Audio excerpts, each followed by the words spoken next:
Assalamualaikum Pak. Waalaikumsalam, Jul. Kata Cana nuhun gitu pas ngeluangkan waktuna. Iya, sami-sami. Perkenalan namanya Pak. Abi Muhammad Zulfikar Ramadan di Universitas Siliwangi. Fakultas Keguruan dan Ilmu Pendidikan, jurusan Pendidikan Jasmani. Maksud ke SMA 24 ieu teh hoyong ngalakukeun kajian terkait persepsi guru tentang kurikulum merdeka, model pembelajaran penjas, dan kendala yang dihadapi saat pembelajaran pendidikan jasmani di sekolah. Oke. Pertanyaan anu pertama, apa sekolah Bapak udah menerapkan kurikulum merdeka belajar? Oke, untuk penerapan kurikulum merdeka alhamdulillah sudah diterapkan ya Jul, mulai dari kelas 10 di tahun ini. Berarti baru berjalan mungkin baru beberapa bulan. Jadi sudah diterapkan.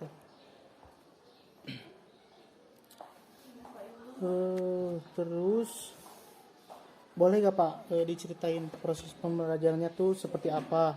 Terus apa yang membedakan penerapan kurikulum merdeka belajar dari penerapan kurikulum sebelumnya, yaitu Kurtilas. Nah, yang dirasain sama Bapak itu apa?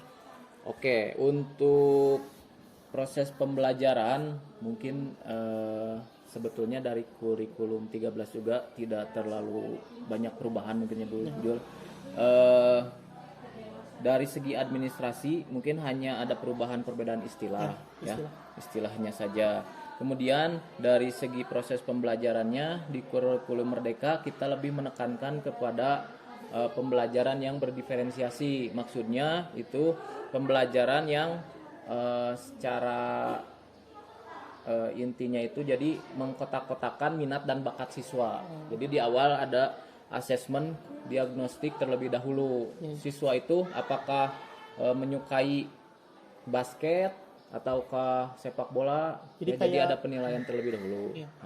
Kemudian misalkan Jul di materi bola basket nanti ada asesmen diagnostik kognitif. Jadi siswa dinilai dulu sejauh mana pengetahuan mereka tentang bola basket. Nah, jadi ketika pembelajaran itu tidak disamaratakan pemberian materinya. Kasarnya jadi ada kategori siswa rentang bawah, tengah dan atas. Nah, jadi yang membedakan rentang itu dari mulai pemberian materinya. Misalkan mau di bawah mah diajarkeun ti dasar heula benar-benar dasar itu apapun itu tidak langsung pemberian materi yang kompleks. Adapun yang di rentang tengah itu sudah mulai bisa mereka ya diberikan. Terus yang atas mungkin sudah bisa cara bermain. Jadi secara proses pembelajaran itu berbeda treatment atau penanganannya gitu, seharusnya seperti itu ya untuk perbedaannya. Jadi kayak si siswa teh di kualifikasi atau diklasifikasi dulu. Ada klasifikasinya sesuai dengan tingkat pemahaman di awal. Tidak sama rata. Kemudian yang ketiga itu dapat diceritain nggak kendala Bapak saat menerapkan kurikulum merdeka pada pembelajaran pendidikan jasmani di sekolah, terkait pemahaman fase capaian pembelajaran, perancangan pembelajaran, pembuatan ATP, modul ajar, evaluasi pembelajaran maupun kendala lain yang bisa diceritakan. Oke, untuk kendala ya mungkin Bapak dari kurikulum 13 juga kendala yang Bapak rasakan masih sama ya Jul, terkait di sarana dan prasarana. Jadi ketika kita membuat suatu capaian pembelajaran, sudah merancang kegiatan, aktivitas dan yang lainnya, tapi sarana dan prasarana tidak menunjang gitu. Jadi kendala yang benar-benar Bapak rasakan itu benar-benar di sarana dan prasarana. Karena apa? Ketika Bapak sudah merancang aktivitas kegiatan untuk materi misalkan bola basket, tapi bola basketnya hanya ada satu. Sedangkan murid ada kurang lebih kelas 10 35 36 ya. Jadi dengan satu bola otomatis tidak bisa berjalan efektif ya. Kemudian selain itu juga lapangan yang sangat terbatas. Ya. Ketika misalkan di sekolah kita dengan bertambahnya murid otomatis parkiran juga semakin banyak motor ya, otomatis Bapak tidak pernah melakukan olahraga di lapangan sekolah, pasti ke mana Ubru Keluar ya keluar, dan juga di sana belum dipastikan kosong di lapangannya, suka ada yang memakai kondisional. SMP. Jadi itu sih kendala terbesarnya mah. Jadi sebaik apapun Bapak merancang mengkondisikan aktivitas kegiatan, tetap yang menentukannya mah di sarana dan prasarana. Gitu. Terus kemudian yang keempat itu ada langkah-langkah apa yang sudah Bapak lakukan untuk mengatasi kendala. Nah, kendala yang dihadapi. Nah, ada nggak sih Pak solusinya untuk jadi dari kendala Bapak sendiri itu ada solusinya nggak? Oh, yang tadi ya. Oke, untuk terkait sarana dan prasarana mungkin Bapak sejauh ini sudah kalau sekarang alhamdulillah ada bola basket, kebetulan ya ada tambahan bola basket sekitar 5. Tapi kalau kemarin itu Jul, ketika belum, Bapak selalu memodifikasi memakai bola plastik ya.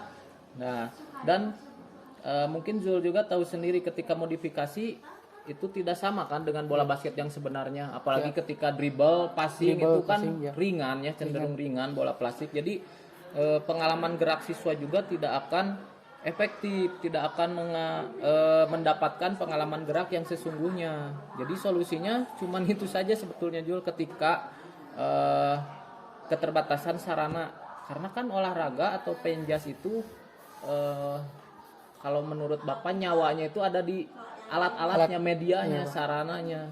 Karena kalau tidak ada itu, apa yang mau kita lakukan, aktivitas apa gitu kan ya. Sedangkan siswa juga harus mendapatkan pengalaman gerak yang sesungguhnya. Jadi sampai kapan harus media itu dimodifikasi terus. Memang betul banyak yang bilang tinggal modifikasi, tapi harus sampai kapan? Sedangkan kan harus mendapatkan sesekali pengalaman gerak yang sesungguhnya gitu. Mungkin itu solusi yang bisa Bapak lakukan sejauh inilah. Baik Pak, dilanjut ya sama pertanyaan selanjutnya, yaitu dapatkah Bapak ceritakan kendala yang dihadapi atau pertimbangan lain yang ada sehingga belum dapat menerapkan kurikulum merdeka di sekolah? Oke, jadi untuk penerapan kurikulum merdeka sebetulnya itu sudah Jul, tapi masih ada memakai kurikulum 13, tapi kita sudah menyelipkan proyek dari kurikulum merdeka, proyek P5 itu jadi istilahnya masih hybrid digabungkan. Karena apa pertimbangannya? Yang pertama, sekolah kita belum siap untuk melakukan kurikulum merdeka, untuk menerapkan maksudnya ya.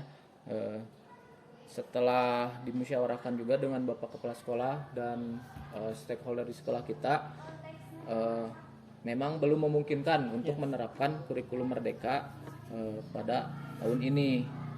Namun pada proyek P5 atau proyek di kurikulum merdeka kita sudah menyelipkan, meskipun masih memakai kurikulum 13 ya. Jadi masih ada campuran gitu, tidak sepenuhnya tidak diterapkan, tapi ada penerapannya sebagian setengah gitu. Jadi kita menganggap dengan merdeka belajar ya itu namanya. Oke, selanjutnya Pak, dapatkah diceritakan pandangan Bapak terkait kurikulum merdeka saat ini?